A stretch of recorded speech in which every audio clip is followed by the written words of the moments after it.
Jaya Radha Madhava Punya Bihari.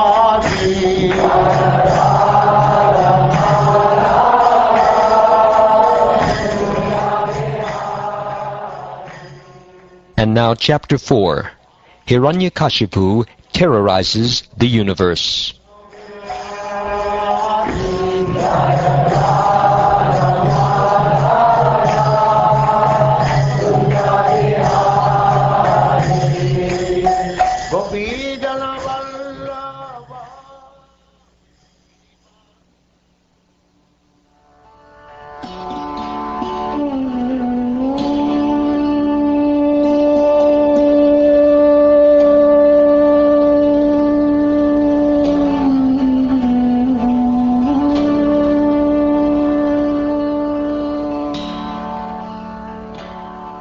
Narad Muni continued, Lord Brahma was very much satisfied by Hiranyakashipu's austerities, which were difficult to perform.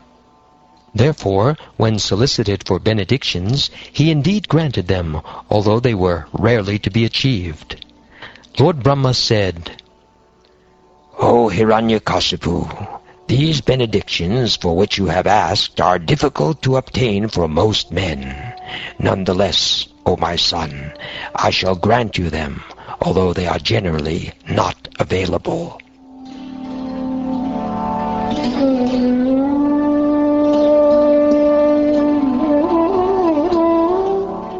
Then Lord Brahma, who awards infallible benedictions, departed, being worshipped by the best of the demons, Hiranyakashipu, and being praised by great sages and saintly persons. The demon Hiranyakashipu, having thus been blessed by Lord Brahma, and having acquired a lustrous golden body, continued to remember the death of his brother, and therefore be envious of Lord Vishnu. Hiranyakashipu became the conqueror of the entire universe. Indeed, that great demon conquered all the planets in the three worlds, upper, middle, and lower, including the planets of the human beings, the Gandharvas, the Garudas, the great serpents, the Siddhas, Charanas, and Vidyadharas, the great saints, Yamaraj, the Manus, the Yakshas, the Rakshasas, the Pisachas, and their masters, and the masters of the ghosts and Bhutas. He defeated the rulers of all the other planets where there are living entities, and brought them under his control. Conquering the abodes of all, he seized their power and influence. Hiranyakashipu, who possessed all opulence, began residing in heaven with its famous Nandana garden, which is enjoyed by the demigods. In fact, he resided in the most opulent palace of Indra, the king of heaven. The palace had been directly constructed by the demigod architect Vishvakarma, and was as beautifully made as if the goddess of fortune of the entire universe resided there.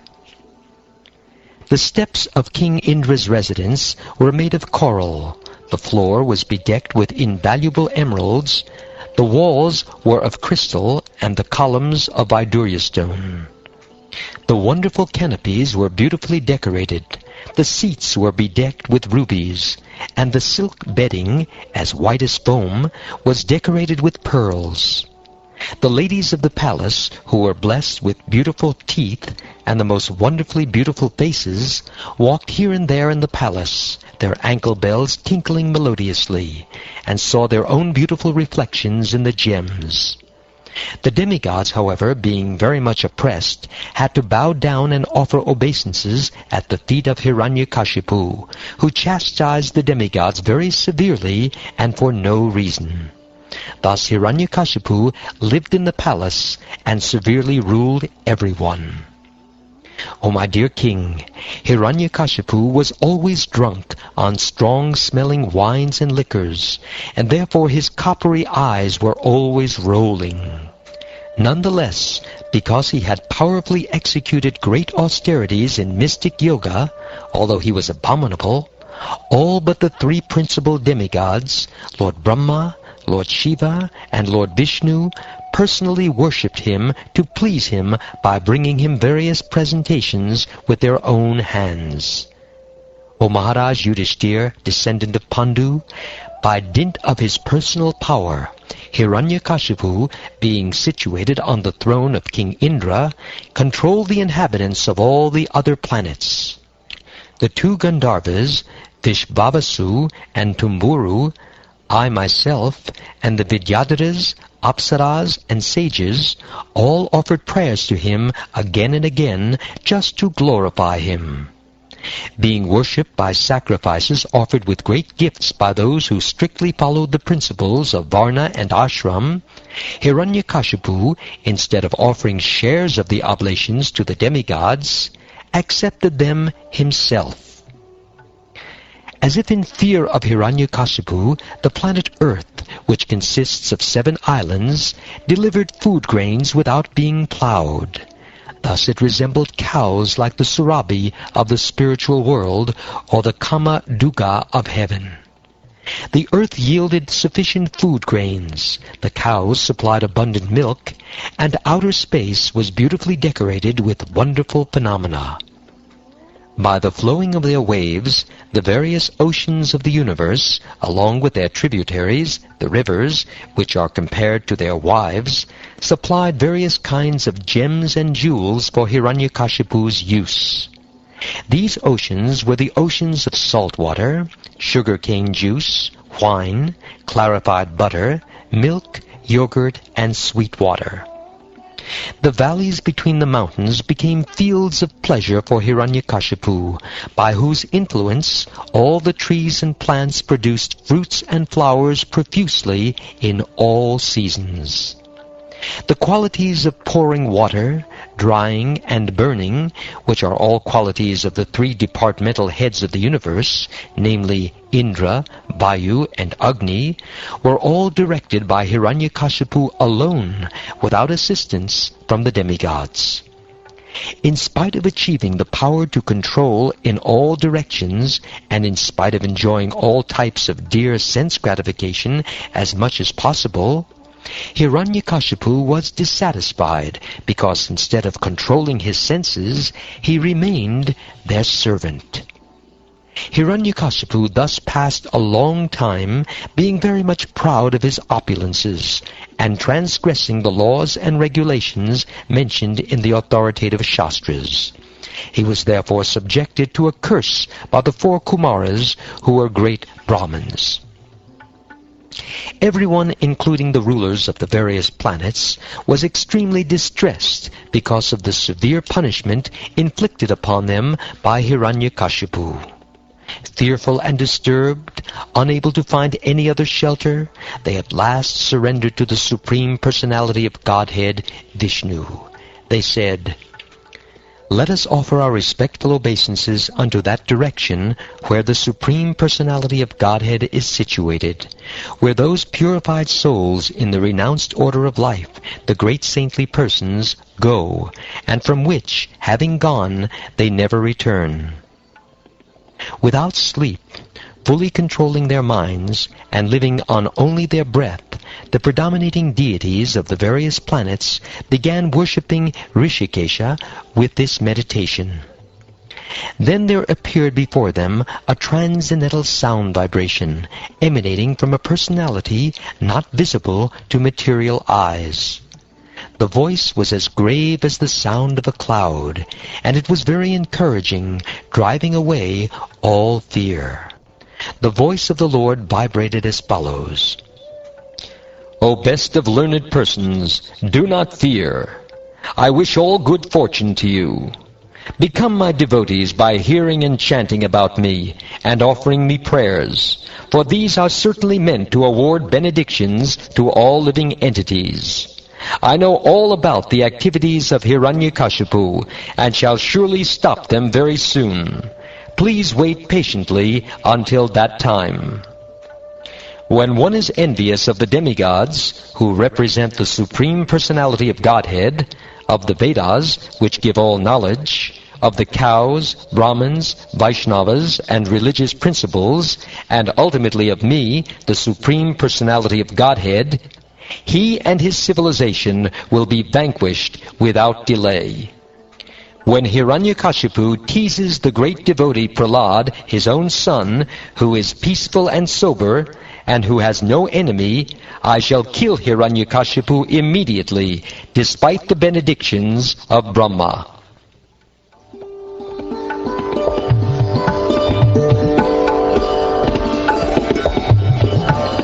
When the Supreme Personality of Godhead, the spiritual master of everyone, thus reassured all the demigods living in the heavenly planets, they offered their respectful obeisances unto him and returned, confident that the demon Hiranyakasipu was now practically dead. Hiranyakasipu had 4 wonderful, well-qualified sons, of whom the one named Prahlad was the best. Indeed, Prahlad was a reservoir of all transcendental qualities, because he was an unalloyed devotee of the personality of Godhead. He was completely cultured as a qualified Brahmin, having very good character, and being determined to understand the absolute truth. He had full control of his senses and mind. Like the Supersoul, he was kind to every living entity, and was the best friend of everyone. To respectable persons, he acted exactly like a menial servant. To the poor, he was like a father. To his equals, he was attached like a sympathetic brother. And he considered his teachers, spiritual masters, and older godbrothers to be as good as the Supreme Personality of Godhead. He was completely free from unnatural pride that might have arisen from his good education, riches, beauty, aristocracy, and so on. Although Prahlad Maharaj was born in a family of Asuras, he himself was not an Asura, but a great devotee of Lord Vishnu. Unlike the other Asuras, he was never envious of Vaishnavas. He was not agitated when put into danger, and he was neither directly nor indirectly interested in the fruitive activities described in the Vedas. Indeed, he considered everything material to be useless, and therefore he was completely devoid of material desires. He always controlled his senses and life air, and being of steady intelligence and determination, he subdued all lusty desires. O King, Prahlad Maharaj's good qualities are still glorified by learned saints and Vaishnavas. As all good qualities are always found existing in the Supreme Personality of Godhead, they also exist forever in his devotee, Prahlad Maharaj. In any assembly where there are discourses about saints and devotees, O King Yudhishthira, even the enemies of the demons, namely the demigods, what to speak of you, would cite Prahlad Maharaj as an example of a great devotee. Who could list the innumerable transcendental qualities of Prahlad Maharaj? He had unflinching faith in Vasudeva, Lord Krishna, and unalloyed devotion to him. His attachment to Lord Krishna was natural because of his previous devotional service. Although his good qualities cannot be enumerated, they prove that he was a great soul or Mahatma. From the very beginning of his childhood, Prahlad Maharaj was uninterested in childish playthings. Indeed, he gave them up altogether and remained silent and dull, being fully absorbed in Krishna consciousness. Since his mind was always affected by Krishna consciousness, he could not understand how the world goes on, being fully absorbed in the activities of sense gratification. Prahlad Maharaj was always absorbed in thought of Krishna.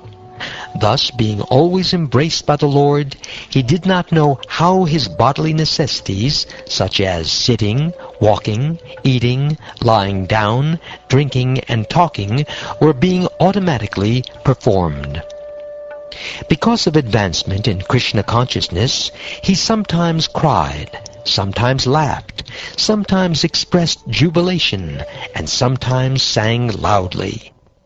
Sometimes, upon seeing the Supreme Personality of Godhead, Prahlad Maharaj would loudly call in full anxiety. He sometimes lost his shyness in jubilation and began dancing in ecstasy. and sometimes, being fully absorbed in thoughts of Krishna, he felt oneness and imitated the pastimes of the Lord. Sometimes, feeling the touch of the Lord's lotus hands, he became spiritually jubilant and remained silent, his hair standing on end and tears gliding down from his half-closed eyes because of his love for the Lord.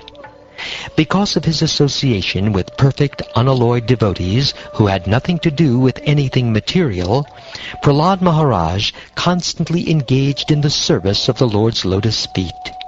By seeing his bodily features when he was in perfect ecstasy, persons very poor in spiritual understanding became purified. In other words, Prahlad Maharaj bestowed upon them transcendental bliss. My dear King Yudhishthir, the demon Hiranyakasipu tormented this exalted, fortunate devotee, although Prahlad was his own son. O best of the saints among the demigods, O best of spiritual leaders, how did Hiranyakasipu give so much trouble to Prahlad Maharaj, the pure and exalted saint, although Prahlad was his own son? I wish to know about this subject from you. A father and mother are always affectionate to their children. When the children are disobedient, the parents chastise them, not due to enmity, but only for the child's instruction and welfare.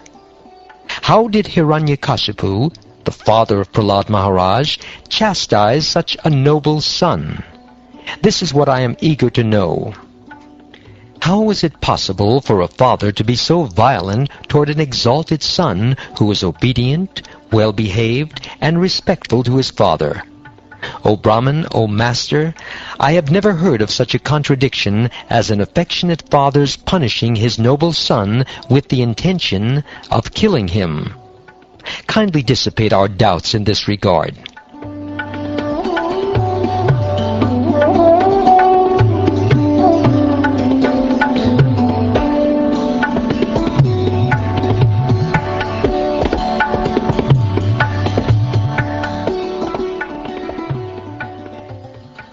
Thus ends the 4th chapter of the 7th canto of the Srimad Bhagavatam, entitled Hiranyakashipu Terrorizes the Universe.